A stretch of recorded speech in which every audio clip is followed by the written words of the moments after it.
Napapansin mo ba na mas napapagod ka sa mga bagay na hindi naman talaga mahalaga?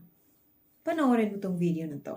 Real talk. Hindi ka pagod dahil mahina ka. Pagod ka kasi lahat pinapatulan mo. Every opinion, every comment, every expectation. Pero habang nag-grow ka, may realization na dumarating. Hindi pala lahat kailangan ng reaksyon. May mga laban na hindi mo dapat sinasalihan. May mga paliwanag na hindi mo na kailangang ibigay. May mga tao na hindi mo trabaho na intindihin sila. Remember this, energy is currency. Kung saan mo nilalagay, doon ka nauubos o lumalakas. At kung pakiramdam mo, mas tahimik ka na ngayon, mas pili, mas kalmado, hindi ka nawawala ng fire. Mas nagiging intentional ka lang.